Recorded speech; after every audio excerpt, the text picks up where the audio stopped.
Programang ito ay rated SPG. Striktong patnubay at gabay ng magulang ay kailangan. May mga eksenang hindi bagay sa mga bata.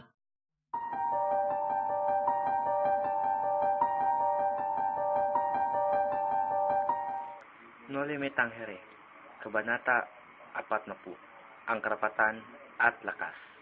Magandang araw sa inyong lahat. Narito kami upang ilahad sa inyo ang isang kabanata na nagmula sa nobelang Noli Me Tangere. Ang mga tauhan.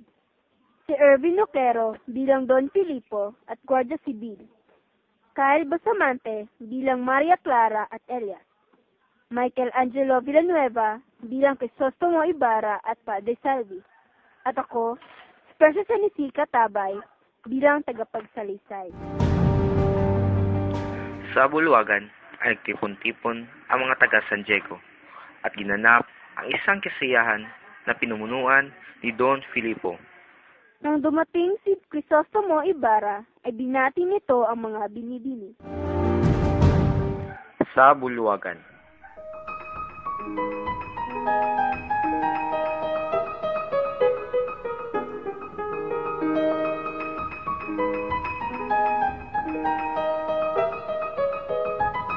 Magandang gabi, mga binibini. Magandang gabi rin sa inyo, mga Ginoo. Halina't ihatid ko kayo sa inyong mga upuan. Nang matapos iyon, ay nagsimula ang pagtatanghal ng isang pag-awit ng mga artista. Lahat ay abala sa panonood, maliban kay Padre Salvi, na abala sa pagtitig kay Maria Clara. Na hindi makatiis, ay agad na kinausap ni Padre Salvi ang Don. Ginoo, hindi maaring manatili sa dulaan si Ibarra sapagkat siya ay isang ex-kumulgado. May karapatang manatili si Ibarra sa liwasan dahil bukod sa nakapagbigay ito ng malaking halaga ay hindi naman nanggugulo ang binata. Ngunit mapapahamak ang mga tao kapag hindi pinaalis si Ibarra.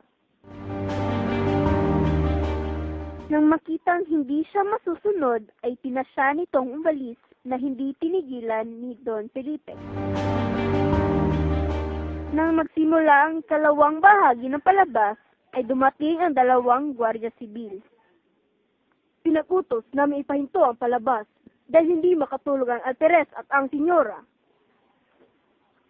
May pahintulot kami mula sa alkalde na magdaraos ng isang palabas at walang sinuman ang makakapagpigil nito. Nahinto ang pagtutugtog ng maghamon sa mga Moro si Prinsipe Villardo na siyang sinimula ng gulo. Na naigang galit sa mga puso ng mga taong naroon dahil sa naganap na kaguluhan. Sunugin ang mga Guardia Civil! Sunugin! Sunugin! Ibarra, patahinikin mo ang mga tao! Sunugin ang mga Guardia Civil! Yes, bari mo bang ako matulungan na matahimik ang mga tao at mapayapa ang mga kaguluhan ko? Sige, tutulungan kita. Sunugin ang mga Guardia Civil! Sunugin!